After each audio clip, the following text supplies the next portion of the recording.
आखिर जिंदगी में असली सुखी कौन सा व्यक्ति है? इस विषय पर गौतम बुद्ध की बेहद ही प्रसिद्ध कहानी की शुरुआत करते हैं। हम हमेशा उन चीजों के पीछे भागते रहते हैं जो हमारे पास नहीं है। हम भविष्य में उन्हें पाने के लिए लगातार प्रयास करते रहते हैं, लेकिन हम यह भूल जाते हैं कि जिस चीज को पाने का हम प्रयास कर रहे हैं उसके कारण हमारा वर्तमान दुखी हो रहा है। हमारे वर्तमान की सारी खुशियां हमसे छीन रही हैं। इस कहानी में आप यह समझ पाएंगे कि किस प्रकार आपका जो वर्तमान है वही सर्वश्रेष्ठ समय है। इस समय को आपको भरपूर ढंग से जीना चाहिए, क्योंकि यह समय जो आज आपके पास है वह दोबारा नहीं लौटने वाला। बहुत समय पहले की बात है। एक नगर में एक बहुत ही गरीब व्यक्ति रहता था। वह जब भी किसी धनी व्यक्ति को देखता तो वह मन ही मन बोलने लगता और कहता, हे भगवान, तूने मुझे इतना गरीब क्यों बनाया?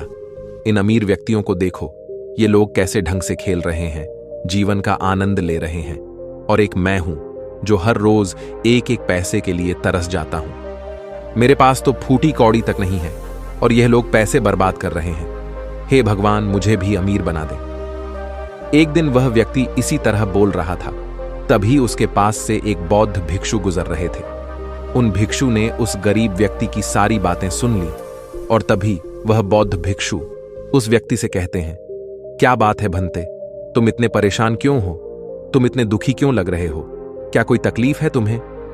तभी वह व्यक्ति कहता है, हे गुरुदेव, मैं बहुत दुखी हूं, मैं बहुत गरीब हूं, मेरे पास तो खाने तक के लिए पैसे नहीं बचते। मैं एक एक पैसों के लिए तरस जाता हूं। इस दुनिया में मेरा कोई नहीं। मैं सुखी होना चाहता हूं, मुझे सुखी होना है, मुझे अमीर होना है। हे गुरुवर, क्या आप मुझे कोई ऐसा उपाय बता सकते हैं जिससे मैं जल्द से जल्द अमीर हो जाऊं और मेरे पास किसी चीज की कोई कमी ना रहे?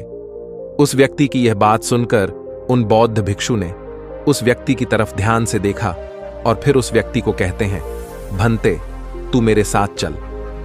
इतना कहकर वह भिक्षु उस गरीब व्यक्ति को एक अमीर व्यक्ति के घर ले गए। उस अमीर के घर को देखकर उस गरीब व्यक्ति की आंखें फटी की फटी रह गईं। उस व्यक्ति की तरफ ध्यान से देखा और फिर उस व्यक्ति को कहते हैं, भंते, तू मेरे साथ चल। इतना कहकर वह भिक्षु उस गरीब व्यक्ति को एक अमीर व्यक्ति के घर ले गए। उस अमीर के घर को देखकर उस गरीब व्यक्ति की आंखें फटी की फटी रह गई। उस गरीब व्यक्ति ने उन भिक्षु से कहा, हे गुरुवर, इतना अमीर होने के लिए तो मैं कुछ भी कर सकता हूं। यदि मेरे पास इतने पैसे हो तब तो क्या ही बात है, इस घर में तो कितना आनंद आता होगा। तभी वह भिक्षु मुस्कुराने लगे और उस गरीब व्यक्ति से कहते हैं, इसीलिए तो मैं तुम्हें यहां पर लाया हूं। इतना कहते हुए भिक्षु उस व्यक्ति को उस घर के मालिक के पास ले जाते हैं और उस अमीर व्यक्ति से कहते हैं, तुम्हारे पास तो इतनी धन दौलत है, इतना आलीशान घर और सारे ऐशो आराम है, क्या तुम सुखी हो? तभी व्यक्ति जरा सा मायूस होकर उन बौद्ध भिक्षु से कहता है, हे गुरुवार, कैसा सुख? केवल धन दौलत होने से सुख तो नहीं आ जाता। मैं तो जन्म से ही अंधा हूं और एक अंधे के जीवन में सुख कैसे हो सकता है? सुखी तो वे लोग हैं जिनके पास आंखें हैं, जो लोग इस संसार को देख पा रहे हैं, इसकी खूबसूरती को आंख भर के निहार पा रहे हैं। हे गुरुवार, मैं तो बस इतना ही चाहता हूं कि केवल मुझे कुछ पलों के लिए ही सही, लेकिन इस संसार को देखने का अवसर प्राप्त हो। मैं कम से कम एक बार अपने माता पिता, अपने रिश्तेदारों को देख सकूं, और इसके लिए चाहे मुझसे मेरी कोई पूरी दौलत ही क्यों ना ले लें, मैं देने के लिए तैयार हूं। मैं इतना दुखी हूं जितना दुखी और कोई नहीं हो सकता। हे ईश्वर, आपने मुझे अंधा क्यों बनाया? तभी उन बौद्ध भिक्षु ने उस गरीब व्यक्ति की ओर इशारा करते हुए कहा, तुम्हारे पास एक बहुत दिग्गज अवसर है। यदि तुम चाहो तो केवल अपनी आंखें देकर तुम इस व्यक्ति की सारी धन दौलत ले सकते हो और उसके बाद तुम भी अमीर बन जाओगे, तुम भी सुखी हो जाओगे, तुम्हें तुम्हारा सुख मिल जाएगा और इस अंधे व्यक्ति को उसका सुख प्राप्त हो जाएगा। तभी वह गरीब व्यक्ति कहता है, नहीं नहीं गुरुजी, आप ये क्या कह रहे हैं? बिना आंखों के मैं अमीर होकर क्या करूंगा? ना गुरु ना, मैं अपनी आंखें नहीं दूंगा। तभी वह बौद्ध भिक्षु उस गरीब व्यक्ति से कहते हैं, एक बार फिर से सोच लो, इतना अच्छा अवसर तुम्हें दोबारा नहीं मिल पाएगा। तभी वह गरीब व्यक्ति कहता है, यदि आपके पास कोई और मार्ग है तो बताइए, अन्यथा मैं अपने घर चलता हूं। तभी वह भिक्षु उस युवक से कहते हैं, ठीक है, ठीक है, यदि तुम अपनी आंखें नहीं देना चाहते तो कोई बात नहीं, हम कोई और रास्ता निकाल लेते हैं। तभी वह बौद्ध भिक्षु उस व्यक्ति का हाथ धरकर उसे एक और धनी व्यक्ति के घर ले जाते हैं। इस धनी व्यक्ति का घर पहले वाले धनी व्यक्ति से और भी ज्यादा विशाल था। यह देखकर वह गरीब व्यक्ति कहता है, अरे अरे, इतना आलीशान घर मैंने आज तक नहीं देखा था। तभी वह बौद्ध भिक्षु उस गरीब व्यक्ति को उस धनी व्यक्ति के पास ले जाते हैं और उस धनी व्यक्ति से कहते हैं, आप तो बहुत सुखी होंगे, आपके पास इतना आलीशान घर है, इतनी धन दौलत है, सारे ऐशो आराम है, आपको तो किसी चीज की कोई कमी नहीं, आप अवश्य ही बहुत सुखी होंगे। तभी वह धनी व्यक्ति मायूस होकर उन बौद्ध भिक्षु से कहता है, आप यह कैसी बातें कर रहे हैं? आप तो जानते हैं कि मेरे दोनों हाथ काम नहीं करते, मैं अपाहिज हूं। यह जो इतनी धन दौलत आप देख रहे हैं, इन्हें देखकर भी मैं अपने हाथ वापस नहीं ला सकता, तो ऐसे में यह धन दौलत मेरे किस काम की? इससे तो अच्छा होता कि ईश्वर ने भला ही मुझे गरीब बनाया होता, लेकिन कम से कम मेरे दोनों हाथ मुझे सही दे देता। ना जाने भगवान ने मुझे क्यों अपाहिज बना दिया। जितना दुखी मैं हूं, उतना दुखी और कोई नहीं होगा। तभी एक बार फिर उन बौद्ध भिक्षु ने उस गरीब व्यक्ति की ओर इशारा करते हुए कहा, भंते, तुम्हारे पास एक और मौका है। यदि तुम चाहो तो अपने दोनों हाथ देकर इस अमीर व्यक्ति की सारी धन दौलत ले सकते हो। क्या कहते हो? क्या तुम तैयार हो? और अब की बार तो तुम्हें आंखें भी नहीं देनी होगी, तुम्हारी आंखें तुम्हारे साथ ही रहेंगी।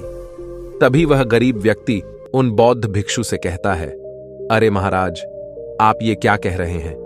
एक अपाहिज होकर मैं इस धन दौलत का क्या करूंगा? क्या आपके पास कोई ऐसा अमीर व्यक्ति नहीं है जिसका पूरा शरीर भी स्वस्थ हो और उसके पास बेशुमार धन दौलत भी हो? तभी वह बौद्ध भिक्षु उस व्यक्ति का हाथ धर करके उसे तीसरे अमीर व्यक्ति के पास ले जाते हैं। उस अमीर व्यक्ति के पास उसका अपना महल था। यह देखकर वह गरीब व्यक्ति उन बौद्ध भिक्षु से कहता है, हे गुरुवर, ये तो अवश्य ही बहुत सुखी होगा। इसके पास तो इतना आलीशान महल है, इसके पास तो इतनी सारी धन दौलत है, ये अवश्य ही बहुत खुश रहते होंगे, इनका जीवन तो आनंद में होगा। तभी वह बौद्ध भिक्षु उस गरीब व्यक्ति को उस धनी व्यक्ति के पास ले जाते हैं और फिर उस धनी व्यक्ति से कहते हैं, आप तो अवश्य ही खुश रहते होंगे, क्योंकि आपके पास इतना आलीशान महल है, इतनी सारी धन दौलत है, आपके पास तो सारी सुख सुविधाएं भी हैं, आपका जीवन तो आनंद में बीतता होगा। इसके जवाब में वह अमीर व्यक्ति कहता है, हे गुरुवार, कैसा आनंद, मुझ जैसा दुखी इस दुनिया में और कोई नहीं होगा। मैं आज बहुत दर्द में हूं, मेरी पत्नी ने मुझे धोखा दे दिया है, वह किसी और से प्रेम करती है जो मुझसे भी अमीर है। आज मुझे समझ आया कि यह धन दौलत कभी किसी को सुख दुख नहीं दे सकती, और जब मन में दुख हो तो यह धन दौलत किस काम की? मुझसे सुखी तो वह गरीब इंसान होगा जिसकी पत्नी कम से कम उसके साथ तो है, वो उसके साथ वफादार तो है। आज मैंने तय कर लिया है कि मैं अपनी पत्नी और उसके प्रेमी की हत्या कर दूंगा। यह सुनकर वह भिक्षु उस अमीर व्यक्ति से कहते हैं, इससे पहले कि तुम ऐसा कदम उठाओ, कम से कम मुझे भोजन तो करवा दो। जाओ और भोजन की व्यवस्था करो और साथ में कुछ कांच के टुकड़े भी ले आना। वह धनी व्यक्ति सभी साधु संतों का बहुत आदर करता था, इसलिए वह उन बौद्ध भिक्षुओं की बात मान जाता है, लेकिन वह यह नहीं समझ पाता कि आखिर उन बौद्ध भिक्षु ने खाने के साथ कांच के टुकड़े क्यों मंगवाए हैं। लेकिन जैसा कि उन बौद्ध भिक्षु ने कहा था, वह अमीर व्यक्ति उसी प्रकार खाने की व्यवस्था कर देता है। वह भोजन के साथ कुछ कांच के टुकड़े लेकर उन बौद्ध भिक्षु के पास पहुंचता है। तभी वह बौद्ध भिक्षु, वह गरीब व्यक्ति और वह धनी व्यक्ति तीनों एक साथ भोजन करने बैठते हैं, और उसी समय बौद्ध भिक्षु कुछ कांच के टुकड़े उठाकर उस अमीर व्यक्ति के भोजन में मिला देते हैं और उसे कहते हैं, लो, अब तुम इसे खा सकते हो। वह अमीर व्यक्ति अचंभित हो गया और उन बौद्ध भिक्षु से कहता है, हे गुरुवर, आप यह क्या कह रहे हैं? इस खाने में तो कांच के टुकड़े आपने मिलाए हैं, इस भोजन को मैं कैसे खा सकता हूं? यदि यह भोजन मैं करूंगा तो इससे मुझे बहुत तकलीफ होगी और हो सकता है कि मेरी मृत्यु भी हो जाए। तभी वह भिक्षु मुस्कुराने लगे और उस अमीर व्यक्ति से कहते हैं, तुम्हें यह बात तो समझ में आ गई, लेकिन तुम्हें यह बात नहीं समझ में आती कि अगर इस भोजन को खाना है तो इस भोजन के कांच के टुकड़ों को तुम्हें निकाल कर अलग करना ही होगा। तभी यह भोजन तुम्हारे खाने योग्य बनेगा, और तब यह भोजन तुम्हें कोई तकलीफ नहीं देने वाला, बल्कि तुम्हें सुख ही प्रदान करेगा। इस पर वह अमीर व्यक्ति, हे गुरुवर, आखिर आप क्या कहना चाहते हैं? तभी वह बौद्ध भिक्षु उस अमीर व्यक्ति से कहते हैं, ऐसे लोग जो कांच के टुकड़े के समान है, यदि तुम उनके साथ चिपके रहोगे तो तुम्हें दर्द तो अवश्य ही होगा। जिस प्रकार यह कांच का टुकड़ा मिला हुआ भोजन तुम्हें दर्द प्रदान करेगा, इसलिए इसका समाधान तो यही है कि तुम इन कांच के टुकड़ों को भोजन से अलग कर दो और जो है उस पर ध्यान दो, अर्थात कि तुम उन लोगों को भूल जाओ जो तुम्हारे जीवन में नहीं है और उन लोगों पर ध्यान दो जो इस समय तुम्हारे साथ है। जैसे कि तुम्हारी पुत्री, वह भी तो तुम्हारे प्यार की भूखी है। क्या तुम्हारा यह कर्तव्य नहीं है कि तुम उसका ख्याल रखो, उसकी परवरिश करो? आगे भिक्षु उस अमीर व्यक्ति से कहते हैं, सुख तो तुम्हारे पास ही है, बस इन कांच के टुकड़ों को, अर्थात अपनी पत्नी और उसके प्रेमी की हत्या करने का यह विचार अपने मन से निकाल दो, अन्यथा यह कांच के टुकड़ों से मिला हुआ भोजन के समान ही होगा और इसका परिणाम भी बहुत भयानक होगा। वह भिक्षु इतना कहकर शांत हो गए और उस अमीर व्यक्ति को भी उन भिक्षु की बात समझ में आ गई। उन्होंने तुरंत ही उन बौद्ध भिक्षु के चरण छुए और वह अमीर व्यक्ति कहने लगा, हे गुरुवर, आपने मुझे पाप करने से बचा लिया है, मैं आपका बहुत बहुत आभारी हूं। उसके बाद वह भिक्षु उस गरीब व्यक्ति को लेकर आगे की ओर निकल जाते हैं। तभी रास्ते में वह गरीब व्यक्ति उन भिक्षु से कहता है, हे गुरुवर, क्या इस दुनिया में ऐसा कोई नहीं है जो सुखी हो? तभी वह भिक्षु उस गरीब व्यक्ति से कहते हैं, भंते, आखिर तुम सुखी क्यों नहीं हो? इस पर वह गरीब व्यक्ति कुछ देर के लिए सोच विचार करता है, लेकिन उसके पास कोई जवाब नहीं होता। तभी वह भिक्षु उस गरीब व्यक्ति से कहते हैं, क्योंकि तुम्हें वह चाहिए जो तुम्हारे पास नहीं है। तुम्हारे पास धन नहीं है और तुम्हें धन चाहिए। तुम अमीर होना चाहते हो। तुम्हें लगता है कि वह तुम्हें सुख देगा, लेकिन तुम इस वास्तविकता को भी भूल रहे हो कि बाद में तुम्हें दुख भी वहीं देगा। जैसे कि जब हम पहले एक अमीर व्यक्ति के पास पहुंचे थे तो उसके पास आंखें नहीं थीं। उसके पास जो नहीं था वह उसके लिए बिलख रहा था, जबकि उसके पास तो बेशुमार धन दौलत थी और उसका पूरा शरीर भी पूरी तरह से स्वस्थ था, लेकिन उसका ध्यान उस पर नहीं था। वह उसे छोड़कर उन चीजों के पीछे भाग रहा था जो उसके पास नहीं थी।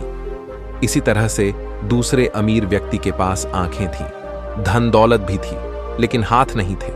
इसी प्रकार जो चीज उसके पास थी वह उसका आनंद नहीं ले रहा था, बल्कि वह तो इस दुख में था कि उसके पास उसके हाथ नहीं है। और ठीक इसी प्रकार से तीसरा अमीर व्यक्ति भी दुखी था, क्योंकि उसके पास तो धन दौलत भी थी, ऐशो आराम भी था और उसके पास तो उसका पूरा शरीर भी था। वह पूरी तरह से स्वस्थ और तंदुरुस्त भी था, लेकिन फिर भी वह दर्द में था, क्योंकि उसे उसकी पत्नी ने धोखा दे दिया था, जो उसकी कभी हो ही नहीं सकती थी। जो स्त्री केवल धन के लिए किसी और के साथ भाग जाए, क्या वह उसका साथ कभी दे सकती थी? नहीं। लेकिन उस अमीर व्यक्ति के पास जो था, अर्थात उसकी पुत्री, वह उसके बारे में सोच ही नहीं रहा था। आगे वह भिक्षु उस गरीब व्यक्ति से कहते हैं, अमीर गरीब होने से दुख और सुख का कोई मतलब नहीं होता। अमीर हो या गरीब, हमारे दुखी होने का एकमात्र कारण यही होता है कि हम हमेशा उन चीजों के पीछे भागते रहते हैं जो हमारे पास है ही नहीं, और जो वर्तमान में हमारे पास है हम उस पर ध्यान ही नहीं देते और ना ही उसका आनंद ले पाते हैं। हम तो केवल भविष्य में घूमते रहते हैं, भूतकाल में अटके रह जाते हैं, और ये सारी गलतियां हम वर्तमान की जमीन पर करते हैं। और यही कारण है कि तुम कभी आनंदित हो ही नहीं पाते, तुम कभी खुश नहीं रह पाते, क्योंकि जो आनंद का समय है, अर्थात वर्तमान का समय है, वह तो यूं ही नष्ट हो जाता है। तभी आगे वह भिक्षु उस गरीब व्यक्ति की ओर इशारा करते हुए कहते हैं, भंते, तुम मुझे यह बताओ, क्या तुम्हारे पास उन तीनों अमीर व्यक्तियों के दुखों में से कोई एक भी दुख है? तभी वह गरीब व्यक्ति सोच विचार कर उन भिक्षु से कहता है, नहीं, मेरे पास उन अमीर व्यक्तियों के दुख में से कोई भी दुख नहीं है। इस पर भिक्षु उस गरीब व्यक्ति से कहते हैं, तो फिर तुम दुखी क्यों हो? इसका जवाब देते हुए वह गरीब व्यक्ति उन भिक्षु से कहता है, हे गुरु, भले ही मैं उनके मुकाबले सुखी हूं, पर क्या धन कमाना या धन प्राप्त करने की इच्छा नहीं होनी चाहिए? क्या मुझे अपने वर्तमान को इसी तरह से स्वीकार कर लेना चाहिए? क्या मुझे हमेशा इसी तरह से गरीब रहना चाहिए? तभी भिक्षु दिल से मुस्कुराते हुए उस गरीब व्यक्ति से कहते हैं, वर्तमान में वर्तमान क्षण का आनंद लो। वर्तमान में ही ऐसे कर्म करो जिससे तुम्हारा भविष्य सुधर सके, लेकिन ऐसी चीजों के पीछे व्यर्थ समय न गंवाओ जो तुम्हारे पास आज नहीं है। जो तुम्हारे पास आज है उसका आनंद लो, और जो तुम पाना चाहते हो उसके लिए केवल कर्म करो, और उस कर्म का फल तुम्हें भविष्य में मिलेगा। यानी इसकी चिंता में भी मत रहना, क्योंकि यदि तुम इसकी चिंता में रहोगे तो कभी सुखी नहीं रह पाओगे, भले ही हालात कितने भी बुरे क्यों ना हो। केवल अपने आज पर ध्यान दो और अपने कर्म मन लगाकर करो। इतना कहकर वह भिक्षु शांत हो गए, और गरीब व्यक्ति को भी उन बौद्ध भिक्षु की बात अच्छी तरह से समझ में आ चुकी थी। वह यह समझ चुका था कि अब से उसे अपने वर्तमान पर ध्यान देना है, उसे अपने वर्तमान को सुधारना है। उसके बाद उस गरीब व्यक्ति ने उन बौद्ध भिक्षु को प्रणाम किया और वापस अपने घर लौट गया। अब से वह गरीब व्यक्ति यह सोचकर हमेशा खुश रहने लगा कि कम से कम वह उन 3 अमीर व्यक्तियों से अधिक खुश है। उसके पास अधिक खुशियों की वजह है। हाँ, ये बात और है कि उसके पास धन नहीं है, लेकिन उसके पास ऐसी चीजें हैं जो धन से कहीं ज्यादा कीमती हैं, और वह है उसका पूरा शरीर जो पूरी तरह से स्वस्थ है। तो साथियों, ये वीडियो आपको कैसी लगी? मैं उम्मीद करता हूं इस वीडियो से आपको बहुत कुछ सीखने को मिला होगा। अपनी राय कमेंट बॉक्स में दे। फिर मिलते हैं अगले वीडियो में। जय हिंद,